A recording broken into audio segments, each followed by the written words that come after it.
Welcome to another episode of the Carnage and Capricorn Show. Today, I'm very excited to have Danya Shults.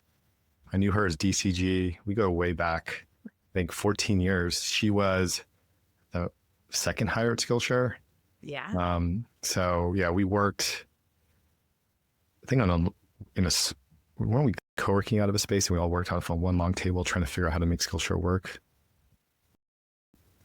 We had no idea what we were doing back then, but we figured it out. So I thought we knew each other for 14 years. It's actually 15 years because it's 2025. And I think we started working on Skillshare. I started working on it at the end of 2010. It's probably when I met you. Yeah, that's right. It's been very interesting to see her career. She's now an executive coach, group facilitator, startup advisor. She's worked at Skillshare, Patreon, and then she switched to work at Spark Capital as a VC. And before that, which is when I met her, she worked at Teach for America. It was such a great transition to go from education nonprofit to education tech startups. And she was also the founder of ARCA Wellness and Spiritual Media Company. I wanted to bring her on and ask her what are the topics that she want to talk through. What are some fun, surprising stories? She sent me a very long list. I'm going to try to get through all of it, but I would say the through line throughout all this is just a lot of the transitions that you made through your life. But welcome to the show. Thank you. I love this. It feels like a homecoming. I know you're based in LA, so I want to ask you, how are things going? I know there was the natural fires that happened, and we originally had to schedule a few weeks ago, but we had to reschedule today. But just want to check in and see how things are going out there. Yeah. Thank you for checking in. Yeah. I mean, you were so thoughtful and kind to check in X number of weeks ago when I was still totally in denial, and just make sure we're still on. It, we're still on. And then what was it? 24 hours later, I was like, oh, we actually evacuated. Probably just better to push this. So I don't know what that says about me, but maybe it's an example of my optimism and the way that, social connection for me just trumps all. But this is such a better time to be having this conversation. I think the way that I want to answer the question about how LA is and how I am is actually just to share a little bit about last night. I host most months a new moon gathering for women. And for me, it comes from Jewish tradition, but it's an ancient tradition across multiple cultures. And the idea is for women to come together once a month around the time of the new moon, very witchy, and connect and rest and learn and reflect and set intentions for the month ahead. And usually I have somewhere between 6 and 8 women, and it's really nice and intimate, and half are OG repeat participants or new. Last night was the biggest new moon gathering I've hosted since 2022 when I started. And I think that just was a reflection of the moment. What were the vibes like last night? Yeah, so a few really striking things happened, and I think it speaks to where we are in this moment, LA-wise and just fire-wise. My house is fine. It's been fine the whole time. My neighborhood is mostly fine. The air has been in and off, and we definitely have a new routine where we're checking the air app in the morning. Mm-hmm. We're seeing what is on the fire app. We're looking at the direction of the wind. You're triangulating the information. Do you wear the mask? Do you not? But the number one word that describes for me the fire experience is dissonance. My house is safe, but I could see massive clouds of smoke coming from the north and coming from the east for over a week. And it was I'm okay, but we're not okay. Yeah. Last night, there were 2 women at the gathering who lost their homes. And not in the obvious way. It's not the one woman's own home burned down. Her family home burned down. So the home where she grew up. Oh, man. And the other woman's home is actually still standing, but it's covered in asbestos. So she can never go back. And so we, even within the group, had people who were in differing states of grief, displacement, and distress. And the way we usually start the new moon gathering is everybody lights a candle. We light from each other's to pass the light, Mm-hmm. bonfire to tell our stories to. And we lit our candles. And the second we did that, I looked over at the two women and they were like shaking and crying, like silently. Mm-hmm. And so in that moment, it was just like a total like, wait, what? And so we just blew out the candles. We're like, we're not going to do that today. All Yeah. good. And then it was beautiful. I mean, people were laughing and crying and hugging and talking and doing all the things that we do. But it was just like, again, like kind of the dissonance of like everybody one experience, and even just the forgetting, like me, I live here. And I didn't think about that. So I'm okay. I think we're in the long, messy middle. And everybody's still moving through. Well, glad that you're okay. I think dissonance is probably the right word. So, I mean, hopefully things rebuild sooner or faster than, and hopefully everyone can get back on their feet. Yeah. I mean, I think just in so many ways, we're in this period of, I want to say this with sensitivity, but just like burning it all down, whether we will like it or not. And it's like incredibly devastating, whatever system or place we're talking about. I am very curious what's going to come next. Because in a lot of cases, it's just going to be by necessity radically different. Or if we don't do things differently, we're going to see what happens then. Yeah, I think the world post-internet has just moved much faster than pre-internet. I mean, it just feels like it, and it's also moving at an exponential rate. I'm also curious to see just how this next year shakes out. Not even within culture and society, but from a tech standpoint too. I mean, everything is going to look so different in a year, where maybe in 2000, from 2000 to 2001 wasn't like these huge leaps. Like that year feels like a day now, like all the stuff that's happening. One thing I asked you before we started recording was about the painting that you had in your office, and you gave me a really good story about the Shults Sabbatical. So I'm very curious about that. What is that? Like, when did it happen? Just give us, because I'm always interested in very unique ways people live their lives. Yeah, the Schultz Sabbatical. So I do pride myself as a very good namer. I have some good names, brand names under my belt. This is probably one of the best. So my last name is Schultz now, not when you first met me.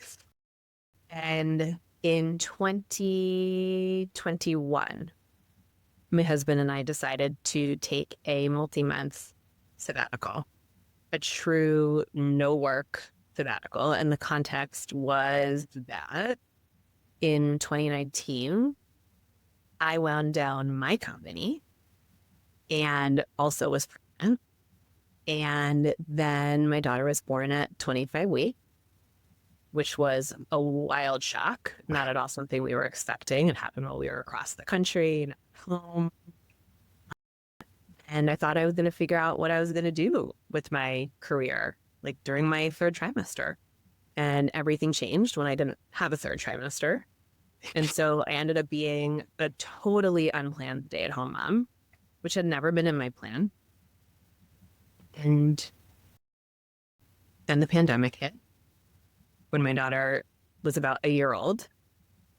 And then I came back to tech after a bit of a hiatus and joined a very intense growth stage startup. And my husband all the while had been at a startup that he had joined when there were like, I don't know, maybe 20, 30 people. And they had IPO'd, they were over 1,000. And so needless to say, we just weren't in a great place. Yeah. You know, like shaky foundation, crisis, identity shifts, all the stuff.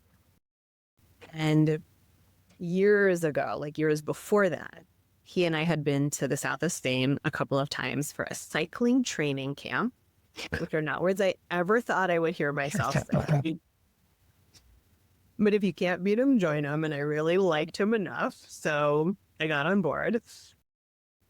But we were like in this beautiful town in the south of Spain doing insane, intense, like mountain road biking. But we had called that place to mind Yeah. during the years when things just felt really rough. And he knew he was going to leave that startup. He was ready to go. He had been to making it work through the IPO. I had only been at Patreon for a year and a half, but I knew that was our moment in time. And by that point, we had a 2.5-year-old. So she was still easy to just pick up and take wherever. Yeah. And she'd be happy if she was with us. We said, fuck it. And we both quit our jobs. And we took a very privileged and very effective 4-month family sabbatical, no work, starting in the south of Spain, living in that town. Yeah. How hard or how difficult was it to take that leap? Because I know a lot of people think about it. It's so hard to take that. I wouldn't even say it's the first step, is you have to jump in the deep end and just make it happen. And if you have a certain routine, it's so comfortable. I would imagine it's so difficult to disrupt that and then move halfway around the world. So was it like very easy to make that decision, or was it like a 6 to 12 month long conversation and you guys were going back and forth? How did you go from idea to like doing it? Yeah, such a good question. And actually, Andrew, my husband, and I were trying to remember recently, what was the moment? Who broke the ice that we didn't even realize was there to make the space for this idea to even grow? And we can't remember who said it first, where it even came from. But what I do know is it was definitely more of the latter, like a long, or timed, slow build. And it's always a little bit of both. Like, I'm sure there was a moment where we were like, wouldn't it be crazy if? And then you forget about that. Because it really just is a thing you say. Yeah. When you're like out to dinner or whatever. I think what made it actually possible to do the thing and not just talk about doing the thing was a combination of time. So like you start with the big dream and it sounds audacious and ridiculous and it's not really something you're ever going to do, but like it sounds really nice. So you do say it again and it almost starts to become like a bit of a mantra. And then you're like, whoa, wait a minute. Like maybe I have convinced myself this could happen, but like you can't rush that. It has to happen through repetition and over time. I think we truly did get to the end of our rope, like our family rope, our individual ropes. Yeah, I mean, that was like the pandemic was the first time in my life that I ever experienced clinical depression. Yeah. Yeah. And I mean, we were just like both incredibly burnt out on top of the personal stress. And so it really felt like we need a Hail Mary, and the Hail Mary has to be big. And the way we used to talk about it was like a literal shock to the system. Get out the machine and you have to go big to just like totally reset. And then there were all the practical pieces, which like aren't as sexy or romantic, but we hired a financial planner and we had a lot of spreadsheets. we spent a lot of evenings. It felt like planning our wedding. Like we spent a lot of evenings doing the really boring nitty gritty of like buying the flights and like figuring out the train schedule, the visas. So it was like a whole mix. So then you plan this trip and then you go. What was it like? It was like as great as you could imagine, except for the time when we got COVID, but I'll get to that. We went to escape COVID and then we got COVID, but I like to think it was an exotic strain. Yeah, I mean, I can like still picture us, partially because there is a picture that always shows up on our Google Home. So memory isn't just something I see every week. But we had one suitcase per person, and Andrew like wore the travel crib on his back, his backpack on his front, and then we like each had our rolly suitcase and like someone was holding the kid in their hand. We started with a month and a half in the south of Spain, in this town that we barely knew, that we had stayed on the periphery of for our cycling training camping. just like on a whim, decided to rent a tiny little apartment in. And that period was the reset period. It was like no plans. All we had was the apartment. So what did you do every day? We woke up and usually at 10 a.m. and we had breakfast, made coffee, hung out, decided what the one activity we wanted to do was, and that might just be like go to the bakery in town and then eat our pastries. And then there's That sounds amazing. playground visit. We had a 2.5-year-old. Go back home, have lunch, take a really long nap, chill, wake up, decide if there's something you wanted to do. That was what it was. And it was such a perfect contrast to the pace of life before. And I think we actually really just needed the space and the slowness, per your point, about just the insane pace of life and with these days, to actually even reset our systems and start to heal. And we made friends and we did little weekend trips and people came to visit us. And then after a month and a half there, we started to pick up the pace a little bit. It's all relative. I'm talking like a week here, a week there. We went down and around. So we went down to Mallorca, loved, would definitely go back. And they up the east coast of Spain all the way to San Sebastian, spent 2 weeks there, which was amazing. Also would go back. And then hopped over to the Netherlands, spent time primarily just with friends, like being super social and enjoying the city. And then 3 weeks in the southwest of Ireland in the middle of summer, which was the perfect time to go.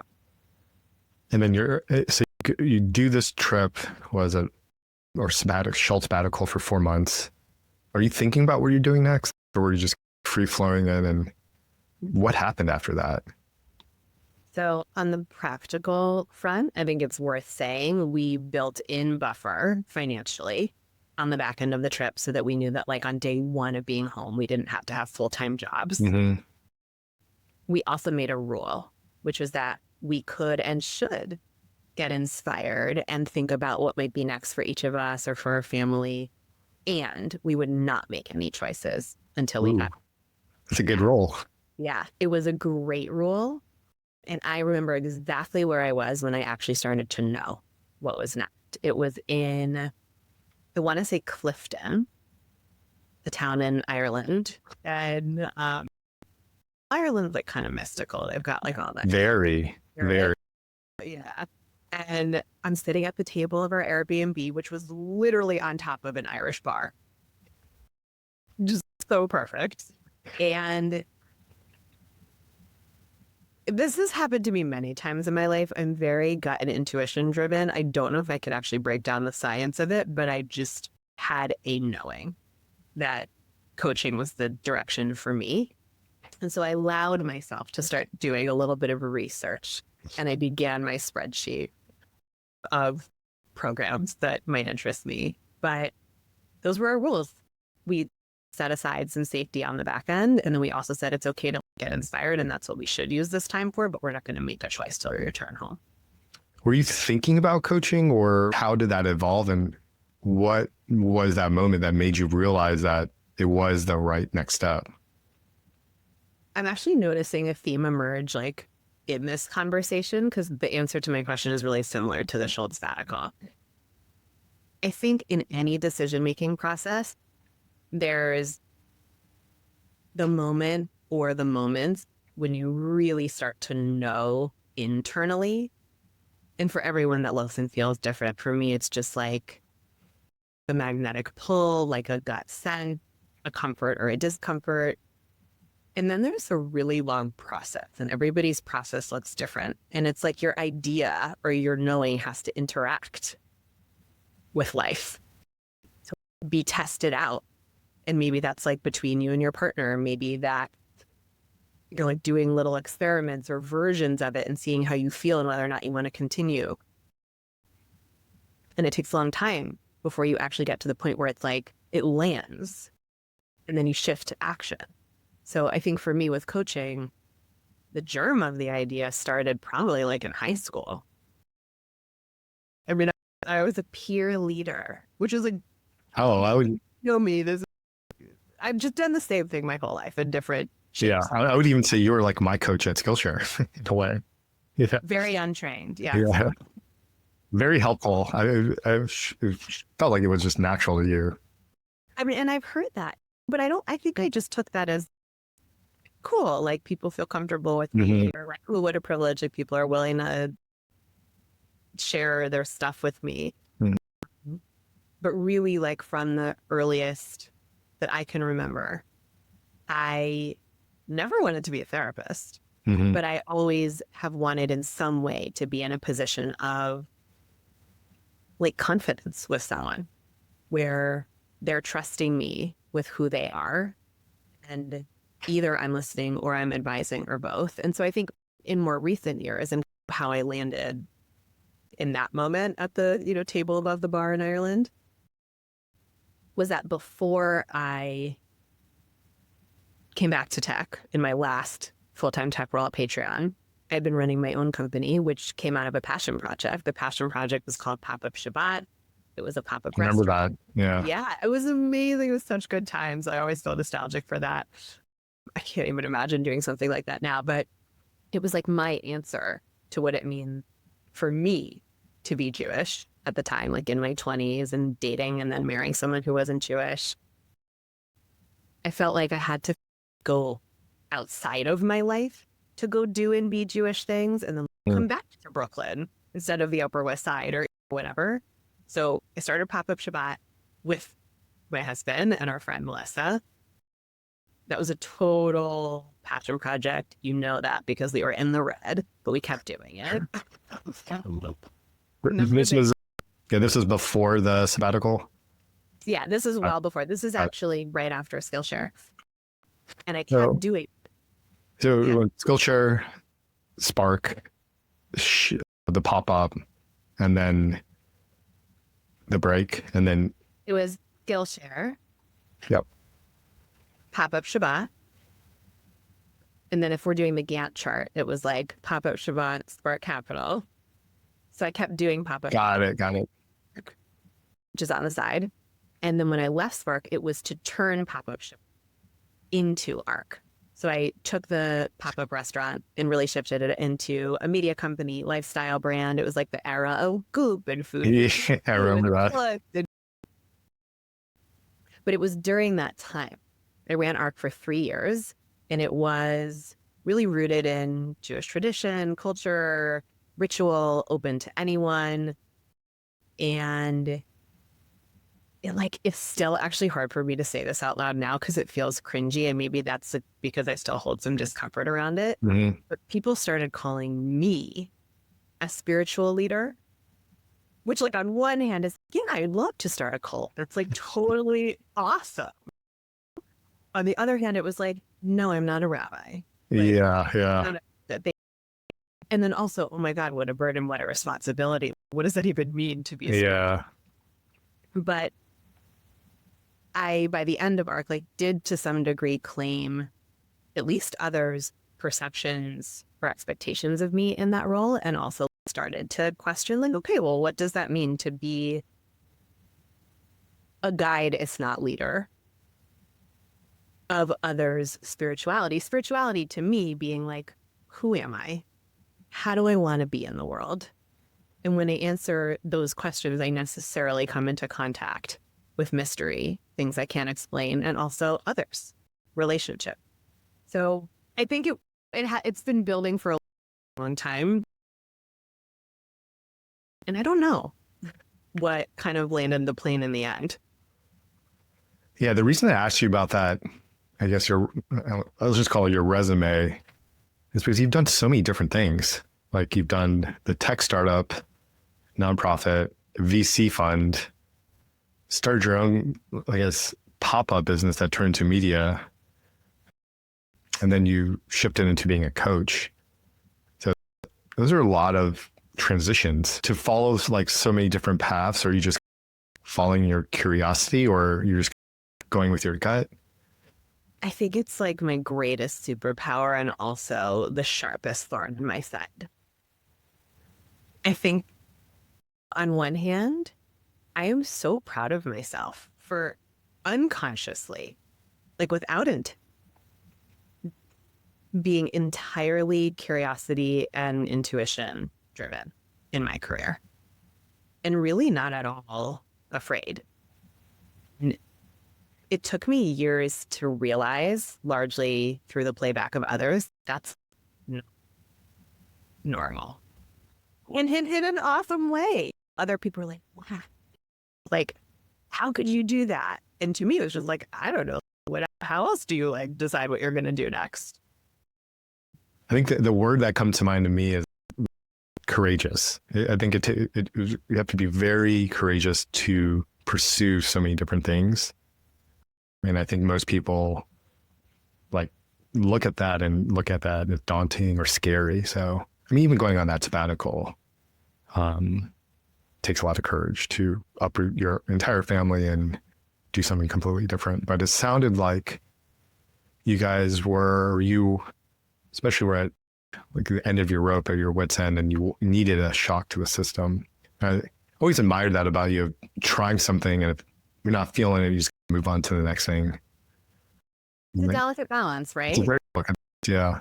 Yeah, I think like where I am in my life now, I really can see the courageousness, thank you, in making the choices that I've made to essentially stop something that might even be working for all intents and purposes, but because it doesn't feel quite right, or it's just not as electrifying as it was before, choosing to do something else and then trusting that's going to work out. And when I left Patreon at 1.5 years, because it was really just like the right moment in time to do the Shults sabbatical, I had actually just started to get over that hump of feeling like all the intensity and the pain of what the first 1.5 years in a new job and at a fast growing startup had passed. And I was starting to settle into, oh, people know who I am. They know what I can deliver. There's trust. There's respect. Actually, the next stage might be easier. I was starting to get a glimpse of what happens if you stick with. And this is a little bit of a tangent, but I lived in New York for about 10 years. I never thought I was going to leave. Best city on the planet. Yeah, I meant to ask, how did you end up in LA? That's like a whole other story. Oh, yeah. I married a Southern Californian. That's the super short answer. Got it. And when we came back from our sabbatical, one of the things that people kept asking us was like, oh, are you going to ever come back? Like, wink, wink. And at first we laughed, but then we did look at each other and we said, okay, if there's ever going to be a moment where we make a big change, like this would be a good time. So are we doing it? And for lots of reasons, we had our own recommitment ceremony with LA, but a mantra. I mean, I've been here almost 8 years now, which is almost as long as I lived in New York. I can't even believe it. But there's something to time and sticking with something that you can't replace with any other mechanism or effort. So like by being in LA for 7.5 years, I've been able to host a monthly new mood gathering for 3 years and build the relationships that I've built and have the community that I have. Or by being here for this amount of time, I've gone to the same farmers market a number of times. And so I have the relationships that I have or the favorites that I have. And there's just nothing other than time and sticking with it that create that sense of home. And so that is a tension I feel in my career too. Especially with, I think, some maturity. Do I leap or make a change just because I'm starting to lose interest or something else is shiny? Is that okay? Or is there value in staying put? I think it's both. But I think it's definitely both.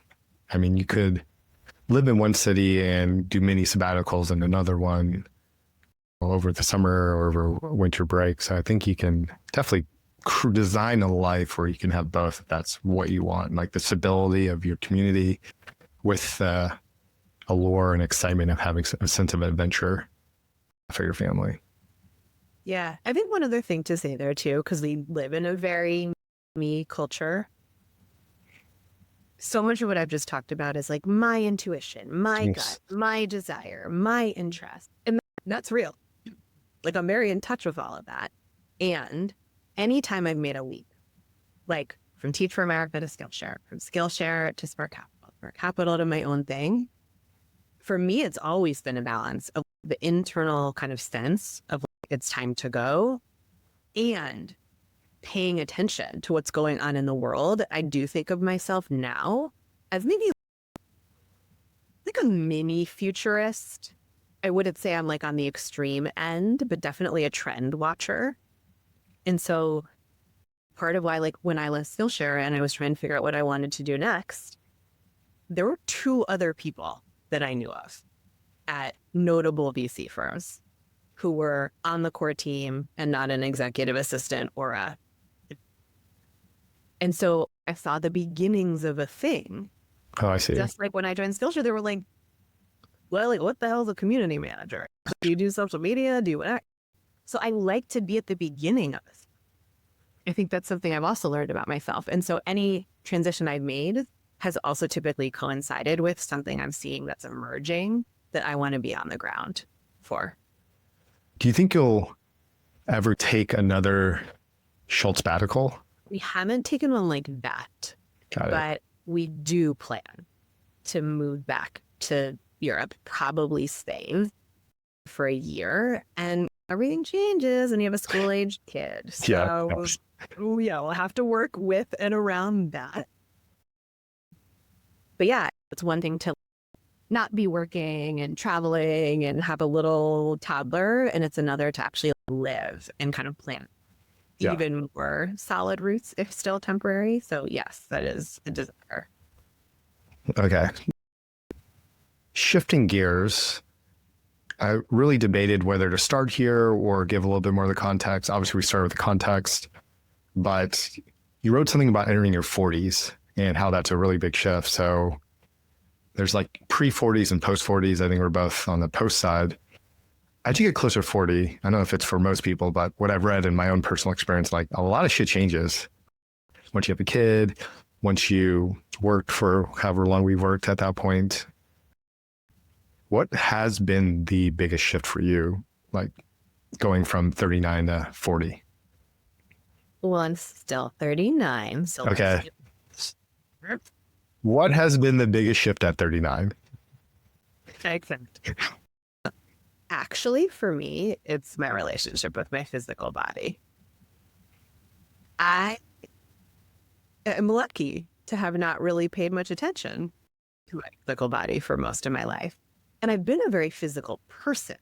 In my 20s, I got much more into endurance sports and felt really strong. And I had a baby. I was pregnant. I've always been a very physical person, like hugging, touching, holding hands. But I definitely did not rely on my body as a source of information. And I also really didn't have much trouble with my body. In the last year, it's just been like obvious invitation after obvious invitation that like, hi, I'm your physical body. You're going to need to pay more attention to me. You're going to need to spend more money on me. You're going to need to have some practitioners help you with me. It started with my 39-year annual physical, and I got my blood work back, and I was 0.1 into the pre-diabetes range, and I freaked the fuck out because I didn't even know what that meant, and I certainly didn't identify with whatever I thought it did mean. I'm active. I eat well. I live in LA. I buy food from Erewhon. But I learned very quickly, not something to necessarily panic about. It's actually a newer thing, I think, that doctors are communicating more regularly to their patients. And also many people are pre-diabetic. It was a real moment in time where I shifted my diet in some pretty big ways. So mostly cut out white carbs. I think that was the number one thing that made a difference for me. really stopped eating as many amazing, delicious frozen Trader Joe's meals for lunch. Rotation. That was my lunch today. Oh, have I got some advice for you? I I don't think frozen lunches are ever good or healthy, regardless of where they're from. But that I do still allow myself to buy that seasonal butternut squash mac and cheese. Yeah, yeah, yeah, That's what I'm talking about. yeah. Yes, I made a bunch of changes and it actually did get me back into the non-pre-diabetic camp, but that was like basically the start. And that's how it started. That's how 39 started. And since then, I've gotten a herniated disc.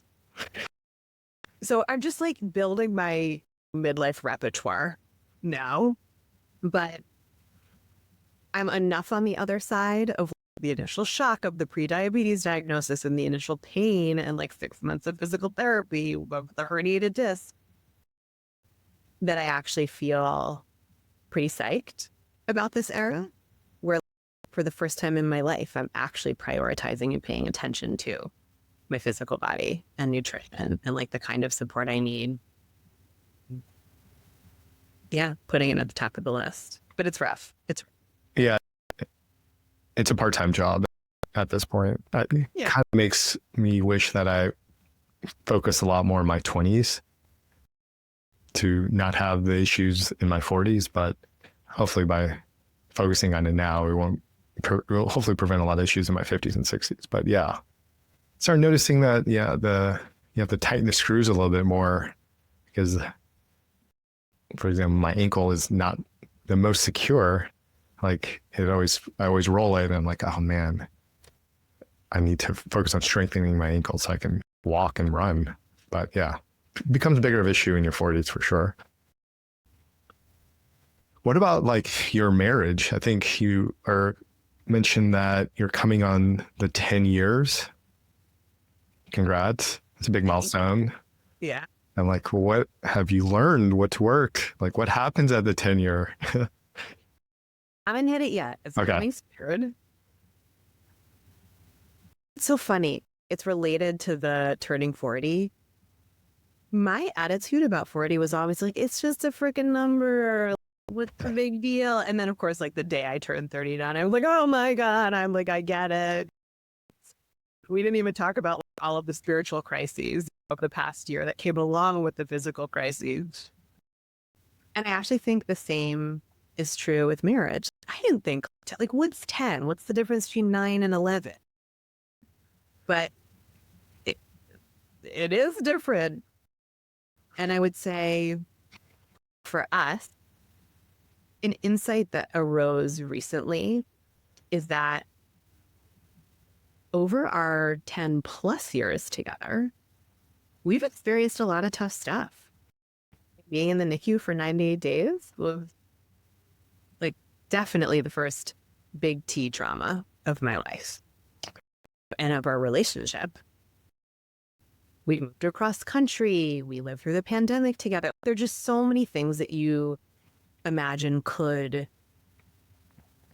if not destroy, deteriorate a relationship. And those like weren't our thing. Those things somehow brought us closer together. And there have been things this year that have been our thing.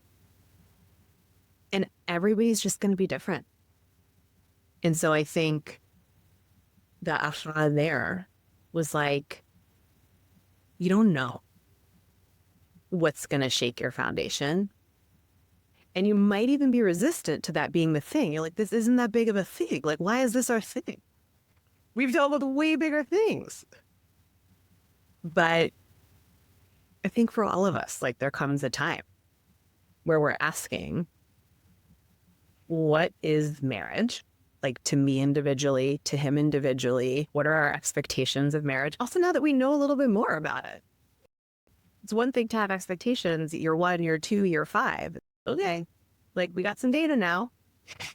And we also see what's going on in other people's marriages and even like the culture around marriage and relationship is changing. It's what's possible, what the options are.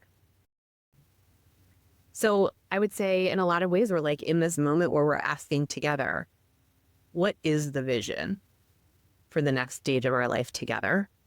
And that includes our individual visions for ourselves, see aforementioned midlife crisis, and also what is our next shared vision? What Love is the that. thing? I think what we learned in our marriage, we are best when we are co-creating. We co-created Pop-Up Sugar. We co-created the Shults Sabbatical. We've been really great co-parents. But what are we co-creating right now? And I do want to caution too, like this goes back to what we were talking about before. You don't always have to be in motion. And I think there's a little bit of a tension there too, like at this stage of life with young child, still growing careers. Maybe some of the answer is, well, let's just be where we are, doing what we're doing. Like we have spent a lot of years building towards all we have and all we are. And what's the next vision, and can we be building it together? Otherwise, I feel a little like, bleh. No, I love that. The last thing you said, I think, is it seems so simple, but I think I don't want to say the big idea, but co-designing a life that you want to create together for you, your partner, and your family is, I think, the secret sauce. Because if you can feel like you're co-creating that life together that you all want to live, then it feels like you can all support each other to make that happen. Just having that conversation is like half the fun too, all that stuff out. So yeah, I think it feels like a small thing, but I think that is like really good insight that I think it would take most people a decade into their marriage to figure out. And also, depending on what age you get married, how many of the kind of conventional milestones you hit, they're just like these built-in kind of peak moments. Like, you have a kid, you buy a house, you whatever. Like, we did do all those things. Amazing. And now we're just like living life. And it is a bit of a shock to the system. Yeah. And I think there's something to this tension of always wanting to have the next milestone, which I do think is important. Yeah, what are we living for? What are we hoping for? What are we moving towards? And also just like taking stock. Yeah, just letting things happen. Yeah. You mentioned some of the spiritual crises that you had. What did you mean by that? Because I've heard you mention that. I heard you talk about places being magical. So it does feel like there's a theme around this. I'm just curious to what that is. The spiritual part or the crisis part, or both? Both. Yeah, I mean, so I think there's a big difference between religion and spirituality. I defined spirituality before, but to me, it's really about who I am, how I want to be in the world, and how that brings me into contact with things I can't explain and other people around me. The religion, at best, I think can be a set of tools, practices, ritual containers for figuring that stuff out. And I've definitely been on my own journey. I grew up like deeply Jewish, both spiritually and religiously. And I'm still trying to calibrate how I want to hold both in my life. So, because I just like generally am a curious person, I lean into learning from others and I have more of a curatorial approach. I've done a lot of spiritual exploration in the last however many years. I would say most recently, I started to really get curious about death. Is going to happen to all of us included. And so I did a death doula training, which was fascinating and just as much for me to work through my own shit. Yeah. And exposed to possibilities and ideas and support structures around death and ending, as much as it was a tool for me to utilize with others, whether that was family or client. And the crisis part is just like any kind of moment in time where we don't really know how to answer, like, who am I now? And midlife is totally one of those moments. Who am I now? Yeah. What what is a death doula? So I don't know if folks have heard of a birth doula. I've heard of a birth doula. Yeah. It's just on the other end. Got So it. it's someone, I think in the most kind of literal form of practice, it is a person who supports a dying person. Got it. And that bedside, it could be helping their family. I didn't take the training intending necessarily to be a practicing death doula, but really where the inspiration came from, I think it was like threefold. One, the midlife stuff, and just like asking this question of who am I now? What is life? And I do believe when you confront death, you live life more fully because it gives you real perspective on what you want to do with your time here. I also like to say, like, I wasn't raised in a tradition where there are multiple lives, but even if there are, I'm not conscious of them. So I might as well just like focus on this one. Yeah. So part of it was personal. Part of it was I'm lucky to have healthy parents, but I have lots of friends who are starting to have to take care of their parents. And I just wanted to prepare myself Mm-hmm. for a time that will come and to support them. And with my clients, I actually have experienced so much of their grief, whether that's founders leaving companies that they started, shutting down companies that they started, people leaving jobs that they loved that didn't work out in the end how they hoped they would or did, but it's time to move on. And I felt like it would be really helpful if I had more tools to help people through the death of a thing. Yeah. The death of a company is very difficult, whether it's the company shut down or you leave the company or the role that you had just disappears because the company got acquired. There's just those natural endings to things that I've been saying to clients recently, I mostly coach early stage startup founders. That's just like who I love. And it makes sense because it's craziest ones, one of the easiest ones, the boldest ones, boldest ones, most courageous. Yeah. Yeah. And there's actually been a really interesting thread recently amongst my clients around, maybe even call it legacy in different ways. And they're still like in the early stages. These are people who are like seed stage, but already looking ahead and saying, I don't want to look back 10 years from now, 20 years from now, at one of the most exciting moments in my life and see that I was stressed and not in it. I want to be awake. I want to be present. And I also don't want to be creating from fear because this moment that I'm in is essentially the fulfillment of such a deep, long-term dream. I'm terrified it's going to end any moment. That is anticipatory grief. That is the heart of the issue. Like loving a thing so much and working so hard for it that when you finally have it, all you can feel is terrified that you're going to lose it. And so then you can't be in it and with it. Yeah, that's pretty deep. I think, yeah, I just startups are just so difficult as it is. And going into it that the odds are against you, that it's probably going to fail. And you've been dreaming of building something from, I don't know, maybe ever since you were a kid. I'm talking for myself.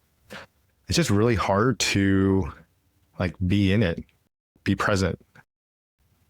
And yeah, I think that's probably going to be a struggle for a lot of founders. So I think being a coach in that area, I think is probably pretty critical to just kind of enjoy.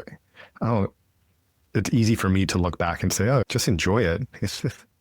But yeah, you're only in your 20s or 30s once. You have that energy, like at that moment. You can't control how the markets move or what happens in the world. And there is a lot of luck. I think that's why I underestimated. It's probably majority luck, maybe 51% luck. So I mean, that's completely out of your control. Obviously, you can make your own luck, but things just shake out the way they shake out. So it's very hard. I think a lot of people say startups are hard, but I don't think they really understand until they're in it. Yeah, startups are really hard. It's not even the business side. It's managing your own psychology, growing, maturing, learning, all that other stuff makes it double hard. And then having unrealistic expectations later on top of it. So yeah, startup founders is not for the faint of heart. Yeah. And for all of us, I mean, something I've been doing with them, but for all of us, acknowledging that there will be an end. So even just saying to like my clients, but even looking for myself, like in the death doula training, the exercises that we did in breakout groups around, okay, pretend you just found out you're going to die. Like, what unfinished business do you have? There's like a version of the exercise, which is that. And one of the things that came up for me was more drug. I was like, Oh, let's talk about I that. think I really haven't left much on the table, but I think that's one. It reminds me of that like 1990s rap song with Mace. Did you ever listen to Mace? I did. I had a Mace Yeah, from it was like, Columbia Records where you got the 10. yeah, it was like if you had only 24 hours to live, what would you do? Yeah, they were talking about robbing people and doing drugs, but yeah, it does force you to think about what would you do differently today. But I did want to talk to you about drugs. Do it. What do you, I know you've tried psychedelic therapy. Is that what you're referring to when you think about what you would do differently today? Definitely. Yeah. Yeah. Like I'm like barely drinking anymore. Like I actually just decided this week that I'm going to allow myself to drink 5 times a year. That's my new experiment for 2025 because I'm not into extremes. Yeah. So I think that's like the best approach. Yeah. But this past year, amidst all the 39 stuff, I just started to feel really ready to do a guided psychedelic journey. I've never done any kind of psychedelic drug on my own recreationally before.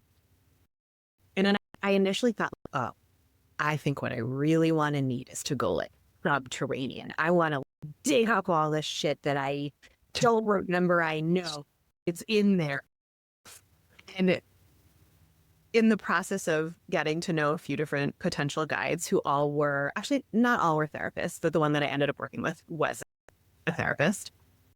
I personally just time passed and I think things changed in my life and that's less of the vibe that I was craving. But I also learned more about the various options. Like I originally thought, okay, mushrooms, like that's obviously what I'm going to do. That's what you do when you like. Wait, what were the options that you looked at and what did you end up doing? So I thought I would go the mushroom route. I have never been really interested in ayahuasca. I don't really like vomiting. So that would appeal to me. I don't need to pay someone for me to vomit. Yeah. And I didn't really know what else was out there. But it turned out that at least with the 3 practitioners that I talked to, for someone who's doing their first ever psychedelic experience and a guided journey, they actually often recommend MDMA. Right. And of course, when I first heard that, I was like, oh, that's lame. Is that a psychedelic? I don't know. Yeah, like I didn't have like prior experience. So also that was like my perception of it, but I couldn't imagine what it would look like. And in the end, I was given the choice, just like based on all the conversations I had with my guide and everything she knew I wanted to get out of the experience. And she said, you could do either. MDMA will be more gentle.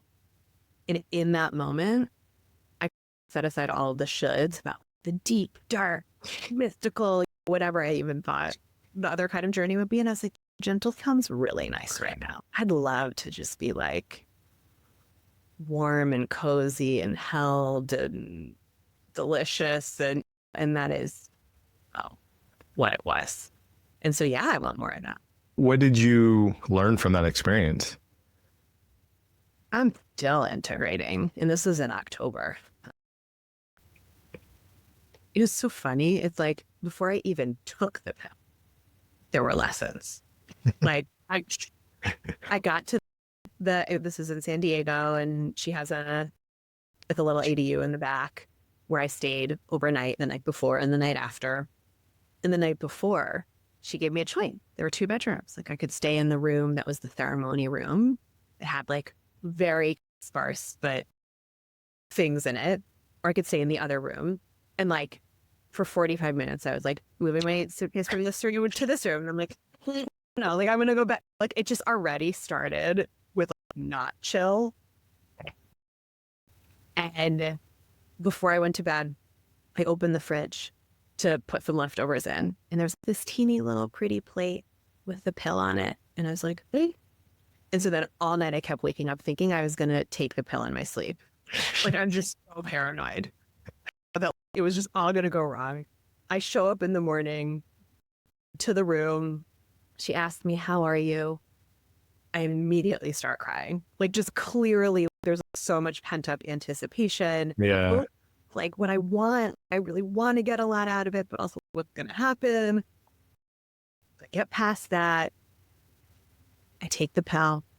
I'm lying down on the bed, have my eye mask on, and she tells me it's going to be like maybe 45 minutes or so before it sets in. And she's giving me a heads up. Sometimes people feel a little bit nauseous. Put a bowl here just in case. So immediately I start to think, of course of course, this is going to suck.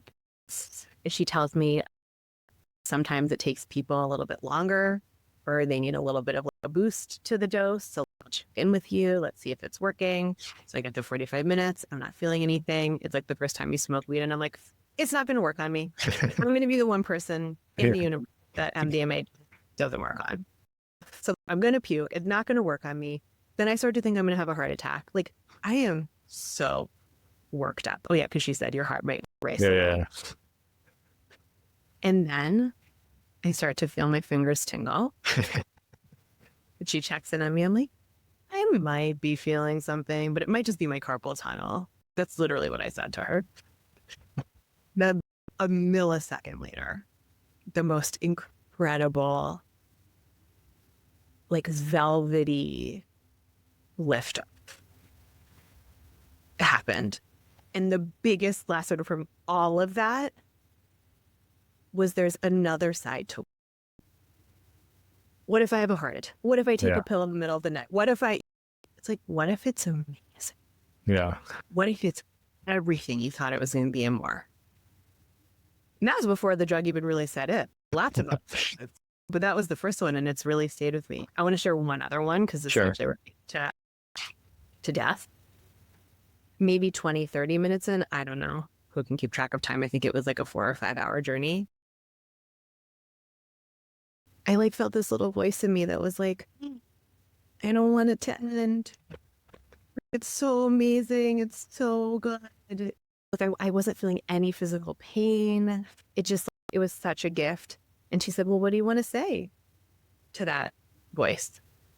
And like the very, I think, maternal, just more mature part of me turned around and said, of course you don't want it to end.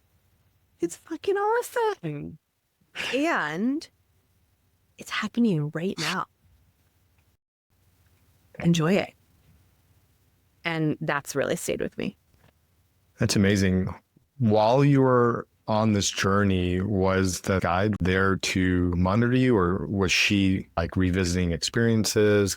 I don't know what it would be like for different people, depending on like the goals that they had for the sessions. If they wanted to really investigate a past trauma or something like that. We had a whole range of things that I was holding and was just like curious about. And so mostly she was just there to support me. But if something came up that she knew was related to something we had talked about, she might like gently invite me to go a little bit deeper.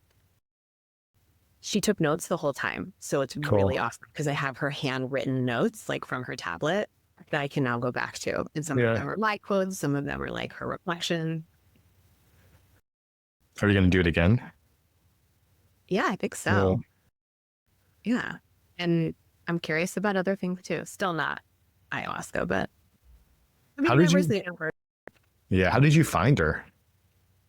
Well, that's like a whole other interesting story in the context of my own personal development too. It's like my normal mode would be to really like effort the shit out of it.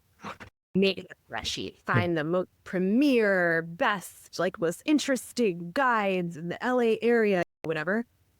And instead, I just followed the advice of a friend who said, oh my God, that's not how I ever decide anything. I just only ask for trusted referrals. And I was like, my God, that's not. So I asked a few people who I trust. I got 3 names. I talked to 3 people. And then I just hired the person I like the best. Oh man, I'm going to have to get some trusted referrals from you. Were they all based on the West Coast? Yeah. I guess maybe to wrap up, I really didn't know what direction this was going to go, but I'm really glad that we got to talk about all the transitions that you've made, because I think that would be extremely helpful for a lot of people. Like, what advice would you give to someone that's going through like major life transitions, either through their career or their personal life? Like what would you share with them? The thing that's coming to me is a very simple process. And I don't even know if I've always followed this advice, but I think I've learned it over time and I see it with the people that I coach. It's so important to pause, to even understand how you are in the midst of transition, and to see what it is you really feel and want and need and know. Because transition is a death and a new beginning, and there's like the long limbo.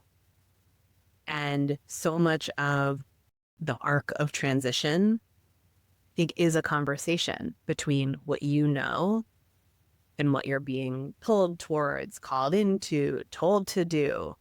And sometimes transition is like you're being dragged in one direction, either by a person or just by cultural norms.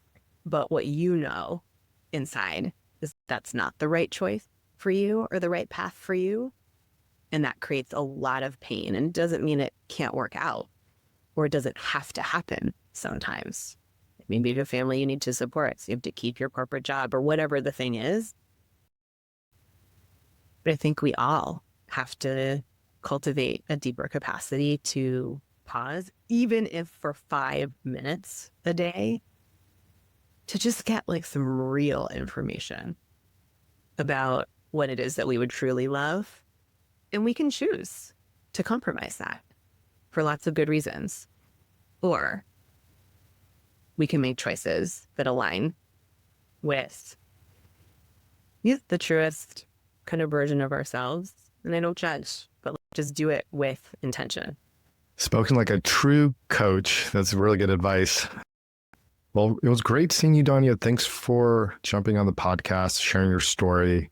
It's really great seeing you, and wish you the best on this new year in Spain coming up.